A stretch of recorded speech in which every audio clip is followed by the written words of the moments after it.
your work always tells a story. Let's have a close look.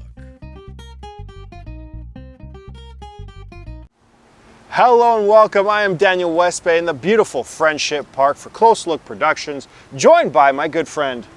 I am Martin AKA Zerango.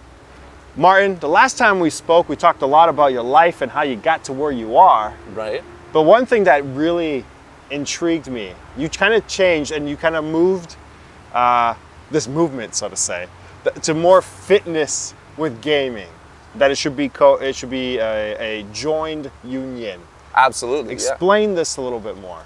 Well, I started getting into fitness about 6 years ago, and it started off as something that I did because I knew properly in society, you're like, you take care of yourself, you do push-ups, you know. Physical activity is taught in our schools a little bit. Just a tiny bit, it's touched on. But as I started getting older and realizing how important it was and the drastic difference of working out for a few weeks and not, I mean, I got a really good taste of that during Corona because everything was shut down. This is fair, yes. 41 days of not going to the gym after like weeks and weeks of being on point and on target. It's night and day. To me, it's night and day. Mm-hmm. I absolutely think that there's health benefits. It's not only I think, it's health benefits have been proven. If you're going to work out, your brain will retain more information, which then makes it easier for you to be able to learn. So when you're going and you're playing these games competitively, like a lot of people do, if you work out beforehand, then you will retain more knowledge, which makes your practice worth even more. So what have you been doing specifically to help the community to get into more of that mindset? Because I imagine that there would be some pushback, because a lot of people sometimes come up with a lot of excuses. Oh, of course. I'm tired, I don't want to, I just don't have the energy already, so. Yeah, I mean, honestly, there's nothing that you can do if people don't want to help themselves, but you just have to show them and give them the material and show them the path if they do want to help themselves. And what I'm trying to do is I use my social media platforms to try to normalize fitness. Because I have a lot of people that follow me that are gamers that don't get fit, but they know that I'm into it, and they're like, oh, this is just a Zerango thing. This is like a one-off. So what I've started doing is every time that I see other prominent people in the community, maybe top players, I will retweet and share their things and be like, hey guys, look it's not just me. It's also, the #1 player in the world, or it's also the #7 player in the world, or it's the #1 female player in the world is also taking care of herself physically. It's like, do this thing, guys. It is absolutely essential if you want to move forward. And really, it's not even a whole day. You're not talking 3 hours. You're talking like 45 minutes tops. 3 hours. No, it doesn't have to be a grueling thing. And it doesn't have to be anything you don't enjoy. There's so many different ways to be able to get fit. I mean, sure, okay, you don't like lifting weights. Can you go for a run? Can you go for a walk? Put a little bit of weight in your backpack and go off for a little bit? Ooh, a little bit of weight in the backpack. That's a fun one. I like that one. The rucksack. The rucksack and go. Everyone loves it.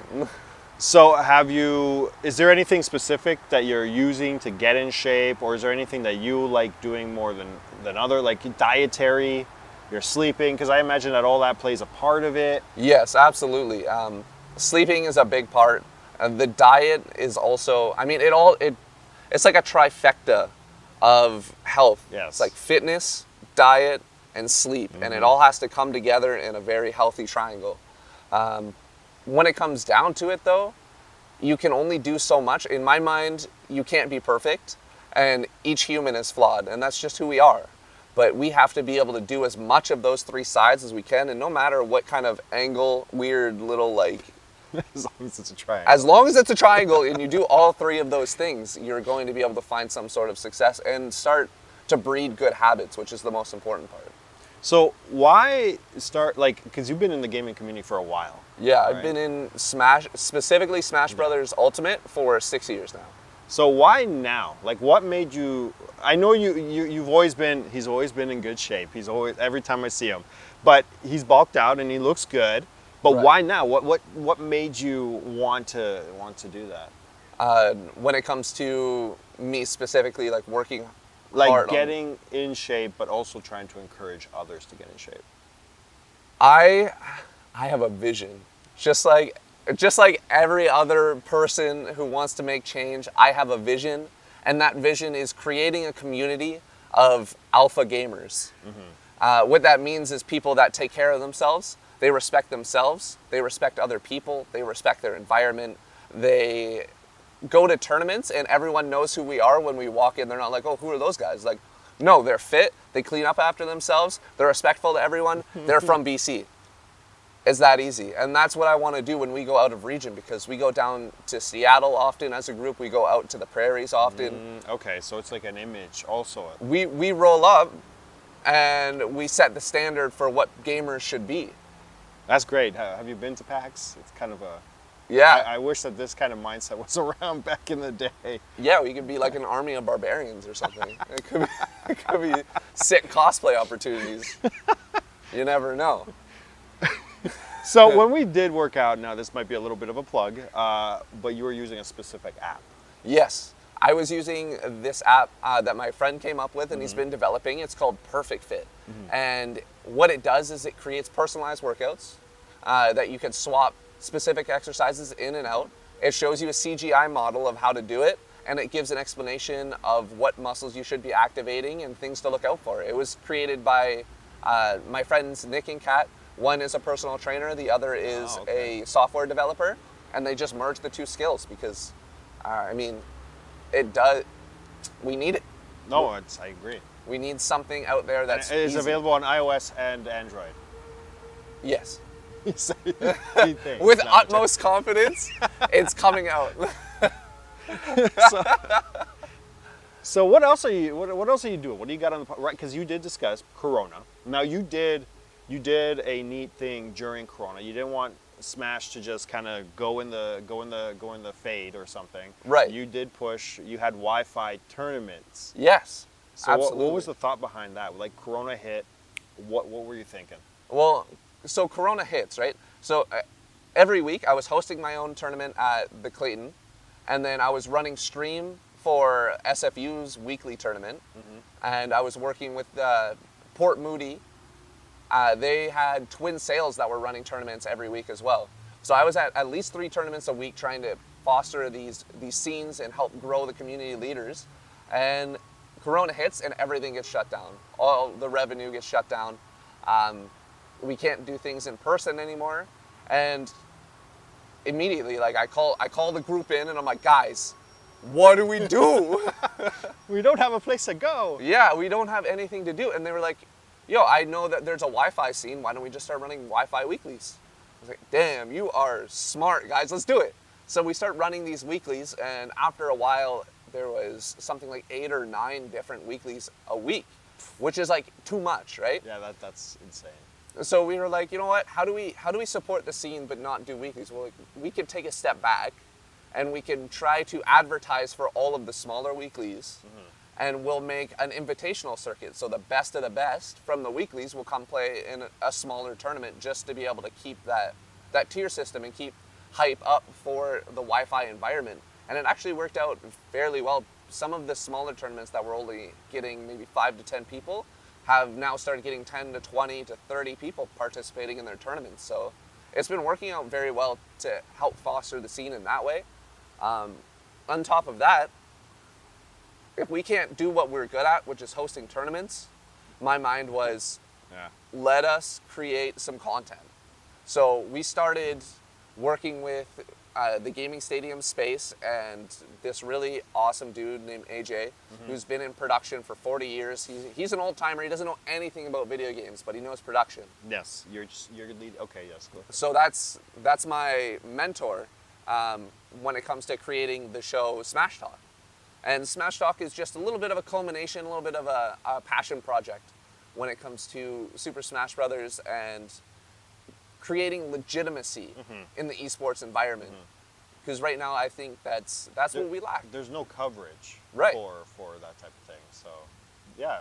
So have you ever thought, because when we last discussed, you were just starting this Mountainside Gamings. You were just starting to take over, or idea. The vision was there. Right. Is it like, how does it feel to come like that? Because it was less than 6. It was like 6 months, or like I think somewhere around there. Might have been 6 months to a year. I'm not sure. It's somewhere within that time frame. That's accurate. So much has changed.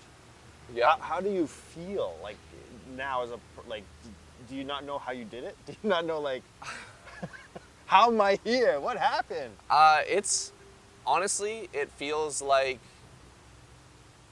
everybody is in a raft going down a river, and I've been stuck on the side of the river for a long time. I'm in like the branches in the brush, and I'm unable to like get into the flow and really start going. And what this has done is kind of given me an opportunity to push off the ledge and put my belief in something and find a path. I mean, I've never had a career. I'm a college dropout. I never had a true passion other than video games. And now this has given me a way to be able to take the passion that I had and provide that experience to everyone who hasn't been able to have that. I mean, I was a nerd growing up. I got made fun of for being good at video games. I was a tiny little stick kid who was socially awkward. At the arcade, I'm gonna do this for a living. No, I'm joking. I mean, it could have been. It could have been. What can you say to like, because I mean that stigma's still there. Oh, right. absolutely. When you think of gamers, you do think of out of shape. You think of bad hygiene. You Yep. think of disrespect for the world or the job 9 to 5. Right. And so, what kind of stigmas are you trying to? I mean, again, you are putting the right step to do the fitness thing, but like Yeah. still, sometimes it's not enough. Like parents will see this, and then kids are often dictated by what their parents want them to do. Of course. So how do you kind of? Because again, you don't want to be forceful in telling, oh, this is you may not get rich doing this, No. right? Yeah. So, how do you tell somebody who wants to get in this and wants to get paid, but like, how do you temper their expectations, so to say, like that it may happen? It's just Are you talking specifically like a kid gamer who's like, I want to grow up and be ninja and win millions at tournaments? Sure. Let's go that route. Well, even the same with sports, any sort of legitimate like NBA, NFL, the amount of people that get into that league is like the top, 1-2% of the people that participate. Esports is the same way, except it's not barred by leagues. So anyone off the street can walk up, can participate in a tournament, and suddenly get renowned fame immediately. They're not held back by collegiate leagues and then being part of a team. A lot of this stuff is like solo. You can play it by yourself, which is one thing that I think traditional sports have a little bit of a hard time with, because they're very, you want to participate in this tournament, you have to give large sum, which means that you have to be sponsored, which means that you have to catch someone's eye or know someone. And it's jumping through hoops. And esports at this point is at such a beginning stage that it's something they can get into. And they might not be able to find that top 2% success, but what they might find is the confidence. Yeah. I was gonna say, like, the contacts, the people, like, because sometimes your ability can only take you so far if you have a bad attitude or you think that you're all the stuff in the universe. Yep. That also can hinder yourself. So how do you talk to the parents about this? Like, do you get a parents? Because I remember back in wrestling, a lot of parents would approach the coaches, right, and be like, "What is the success that my son or daughter is gonna do this?" Yep. What is your approach to that? As of right now, I feel like most of the parents that get involved enough to come in and participate and watch, they understand that their kid enjoys doing this and they're just there to be able to support their kid. I don't believe that most parents think that this is going to be a success factor. But for example, we had someone come out of the blue. He's a 16-year-old boy from Richmond, came out of nowhere, swept 99% of our players and came second in his very first tournament. Wow. He just played online before this, and then he was like, I'll show up to a tournament, and he crushed it. And his parents were there. Like, they showed up at like 7 o'clock thinking the tournament was going to be done and he would be out, but he went all the way, and his parents just sat there and watched him. But then when he comes home with a couple $100 in his pocket, they're like, okay, This is a feasible idea. like maybe we could do, like maybe this is viable, right? So there are rare situations like that. A lot of them are just kids who are socially awkward and they're looking for a community, and they're like, I enjoy playing Smash Bros. I'm gonna go play in this tournament. And then after the tournament, after they finish in the tournament, because most of the time a regular person is not going to stay in for more than a couple rounds. Then they get out and then they watch other people play. Then they start talking with people, and then they start playing friendlies, and they're like really starting to become part of the community. And I feel like the worth in esports doesn't come from the monetary value of winning or even the feeling of winning. It comes from being part of a community.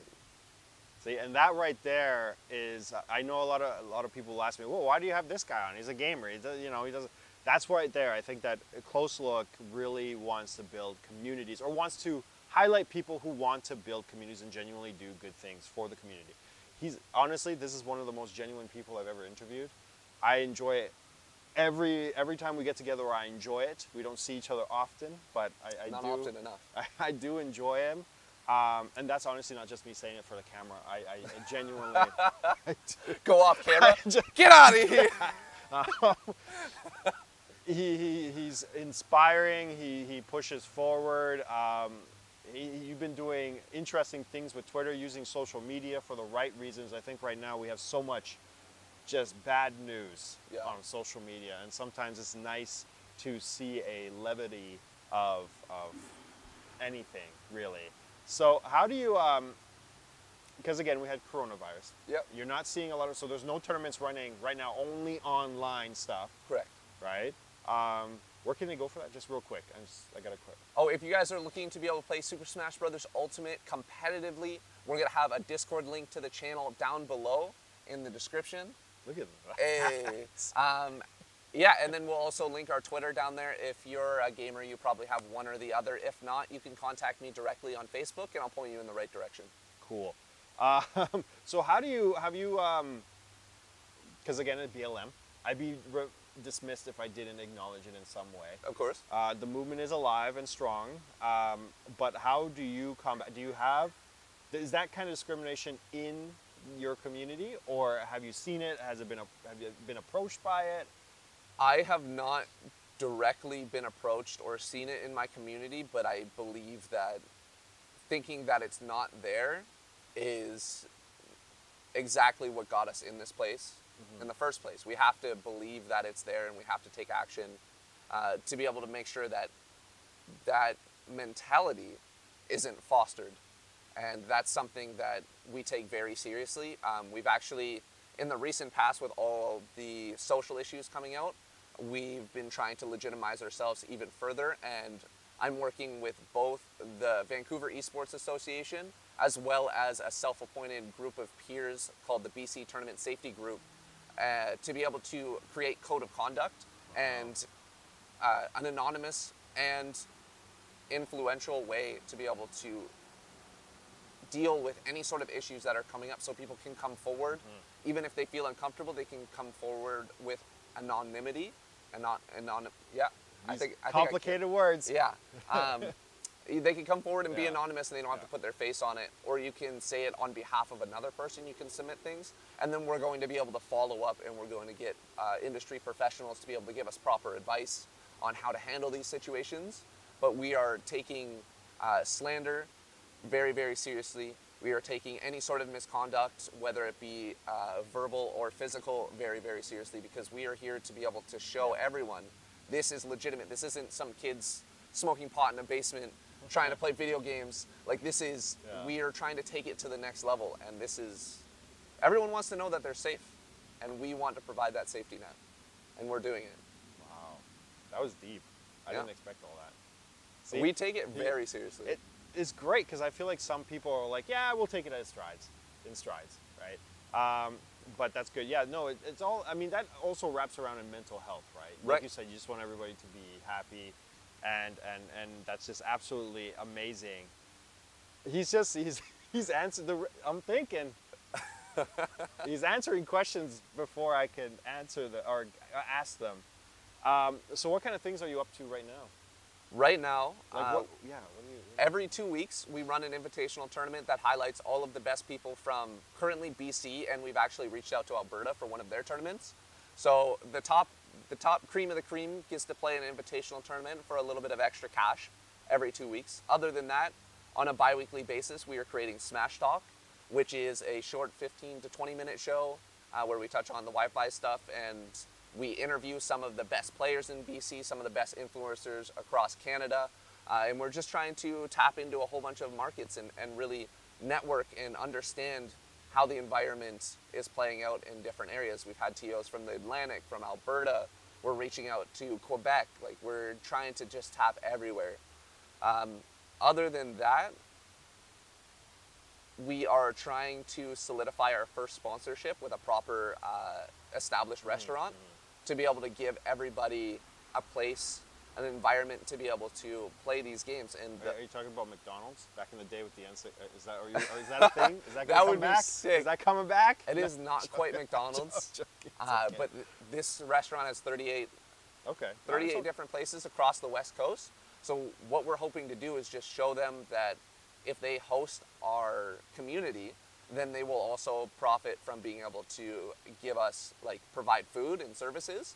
So we'll have a little bit of a symbiotic relationship where we can eat food and drink and have a good time and have a place to play Smash Bros. And they get people of the new age to be able to enter their establishment. Because right now, let's face it, if you're 19, 20 years old, you're not going like pub crawling for the most part. You're probably staying at home, enjoying yourself, playing video games, nerding out. This is very true. I mean, to this day, yeah. I'm 33, and I still prefer that over pub crawling. Exactly, but if you went there to go play video games with your friends and have a few beers, yes. Now that seems pretty decent. Oh yes, absolutely. Yeah. We had restaurants here, but they didn't last very long. No. In the Lower Mainland. Dude, you have just, how has your life changed in general? Because this man is busy all the time. Oh yeah. He is doing stuff all the time. And we had to, this whole interview has been a week in the making. So what are you, like, how has it been? How's everybody? How's your personal life going? My personal life is taking a little bit of a hit. I mean, I have an amazing girlfriend who supports me through all this, and she understands how much that this means to me to be able to get off the ground. And they always say that it's hardest. They always say it's hardest to be able to get a business off the ground in the first couple years. So that's really where my passion is right now. I do my best to be able to work out, to be able to give myself that energy. I'm doing 4 days at my day job and then 3 days doing production because the week is 7 days and I wish it was longer, but that's all I can do. I don't know if anybody would share that side. Yeah. I wish there were more days in a week. Yeah, I mean, maybe I could have a day off. That'd be nice. But on top of that, like, I also picked up another job. I actually do VJing. Oh right, yes, right. Yes. Yeah. So I just that's something that I picked up because it's a little bit more creative than my day job, and I really just enjoy the environment. I learned to enjoy production on such an extent that I want to just, like, continue it in a lot of my endeavors, and including my day-to-day job. And if I could get more gigs doing VJing, then, like, why not? For the record, VJing is like, while the DJ does his thing with music, I do all the visual stuff. So, like, the lights and the, yeah. I like that. Yeah, it's fun. Yeah. So if you need a DJ, V. J. It's a blast seeing this guy. So you do need to take care of yourself still. Of course. Otherwise, you'll burn it at both ends and then just cease to exist. Yep. Not cease to exist. You understand what I mean. You become a very tiny candle. Does this help with that mental health? Because essentially gaming, I know it's your hobby, Yeah. but it's also becoming more of a job. And I know there's that saying, if you love what you do what you love. It doesn't feel like you worked a day in your life. Right. But at the same time, you do need to just break free from that for a little bit. Yeah. Is that what DJing and exercising kind of are, or? Well, so the big thing when it comes to competing, and that's where I think a lot of the stress comes from with people, is that when they compete and it's one of the only things that they do, it ends up being the focal point of their life. So if they do bad in the competition, then they feel like they're a bad person because they've given so much energy into this. And it's funny that we're on this topic because I had an interview with this man, Big D, who is the #1 player in BC right now. And he gave a very, very intelligent answer to what is competition. He just pretty much said, like, competition is just extremely honest, and you can't have it be the only thing in your life, because then the focal point is now not going and having fun, but it is doing well. And if you don't do well and you don't have anything else, then how do you feel whole as a person? So breaking it up with VJing, with my day job, with working with the community on projects, and not just being a competitor, it's helped me distance myself from tying my self-worth to my placement. And it overall just brings my mental health up whenever I do compete as well.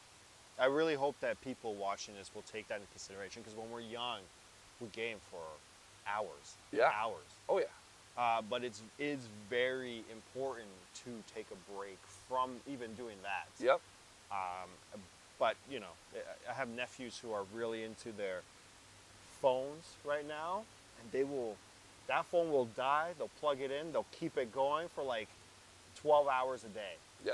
And when you try to get them to eat or try to do anything, it's like you're taking away candy, and they're just like, oh my God. So I think that that's a good idea, or that mindset to get into, because it's not your life. There's other things happening, and there's other, you know. It should be the sprinkles on top of the icing, on top of the cake that is your life. And it's just sprinkles. Just sprinkles. Just a little, yeah, precisely. That's exactly it. Yeah, gaming is not life, and playing video games all the time isn't going to make you good. I feel like there's a very big difference between what people think will push them further in games and the actuality of it. You can't, it's like going to play soccer and just kicking a ball around. You're not practicing skills, you're not doing drills, you're not really focusing on improving, you're just playing the game. And personally, because all of the games that I play are competitive, like Super Smash Bros. Ultimate, StarCraft, Warzone, Valorant, they're all games that are different across the board, but you have to learn how the game plays out fundamentally, the tactics that people use, the meta to be able to follow. Hate metas. Metas are hard, man. Hello, I'm with Zerango, and lucky I'm rolling again, because he was about to go on a tangent. He's talking about how your grand vision is not, sometimes you have to pivot. Yeah. Explain it. Go ahead. He explains a lot better than I do.